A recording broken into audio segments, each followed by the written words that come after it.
Let us start with new ऐसे 260, ठीक है।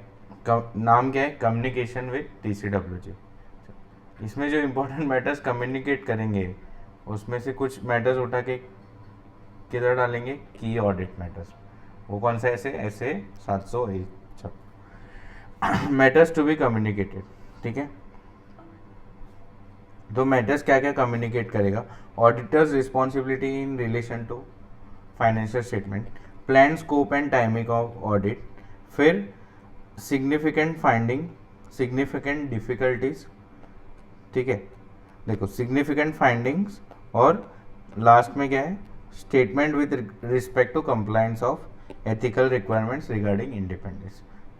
तो तुमको क्या होना है इस बार भाई, ऑडिट में एग्जामिशन लाना है, साथ में क्या होना है, पास होना है। क्या होना है, पास। तो प्लान स्कोप, ठीक है। देखो कुछ समझे नहीं ना तो ये पूरा क्वेश्चन लिख देना। कभी कभी सिग्निफिकेंट डिफिकल्टीज पे भी क्वेश्चन पूछते, फिर सिग्निफिकेंट फाइंडिंग्स पे भी क्वेश्चन पूछते, ठीक है। नहीं समझ में आया तो पूरा लिख देना। डिफिकल्टीज तो देख के समझ जाएगा, फाइंडिंग्स भी देख के समझ जाएगा, लेकिन अगर तुम फिर भी गधे हो तो पूरा लिख देना, ठीक है। चलो, तो पास होना है तुमको। क्या होना है, पास। मतलब क्या, plan scope of timing and audit सब देंगे, auditors responsibility in relation to FS, फिर सिग्निफिकेंट फाइंडिंग, और लास्ट में statement with respect to law and regulation. चलो अभी ये क्या हो गया, होलसेल क्वेश्चन। अभी retail question, significant findings from audit, ठीक है। क्या क्या मिलेगा, अकाउंटिंग पॉलिसीज, अकाउंटिंग एस्टिमेट, और फाइनेंशियल स्टेटमेंट डिस्क्लोजर, ठीक है। फिर significant difficulties, material weakness in internal control, matters discussed with management, other significant matters. तो क्या क्या रहेगा, देखो मैटर्स डिस्कस्ड विद मैनेजमेंट, ठीक है।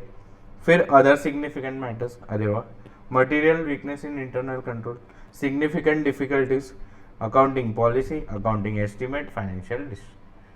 क्या ये क्या है question, significant findings, significant findings, accounting policy, accounting estimate, financial statement disclosure, significant difficulties, material weakness in internal control, matters discussed with management, other significant matters।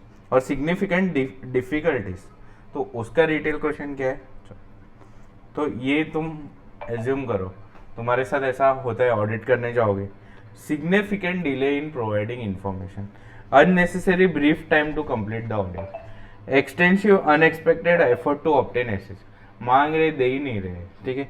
Unavailability of expected information, जो मांगा कुछ और ही दिया, रिस्ट्रिक्शन इम्पोज बाय मैनेजमेंट, और scope of limitation, ये रोसा ये Losar, restriction और ये क्या, लिमिटेशन, ठीक है।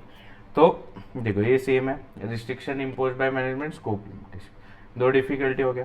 फिर ये तुम लोग के साथ जो होता है ना, significant delay in providing information, unnecessary brief time to complete audit, extensive unexpected effort to obtain asset, ठीक है, और अनअवेलेबिलिटी ऑफ एक्सपेक्टेड इंफॉर्मेशन।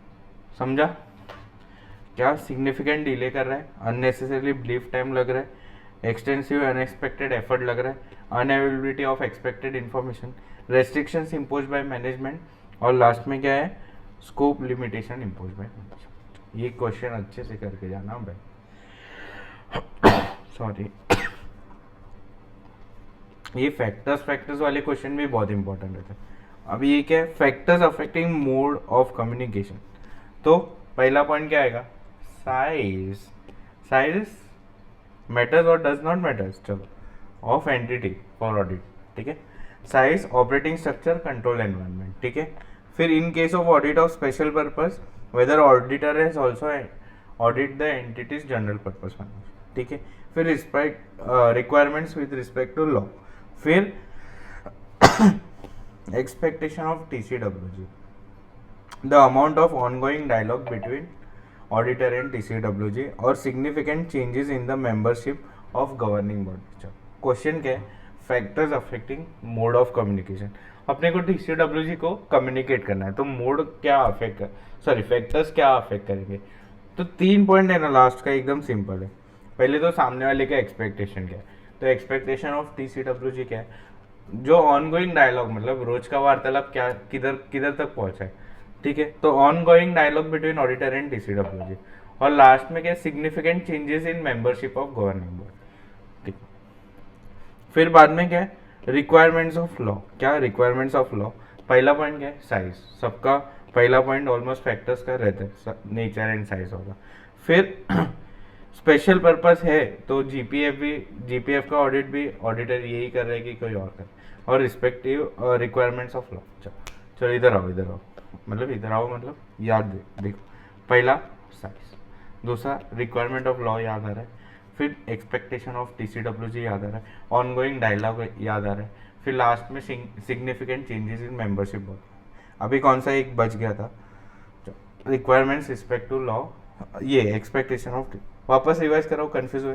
चलो, पहला पॉइंट क्या है, साइज। फिर जीपीएफ और एसपीएफ का देखिएगा, अगर अगर मतलब इन केस ऑफ एसपीएफ जीपीएफ का भी ऑडिटर ही ऑडिट कर रहा है क्या।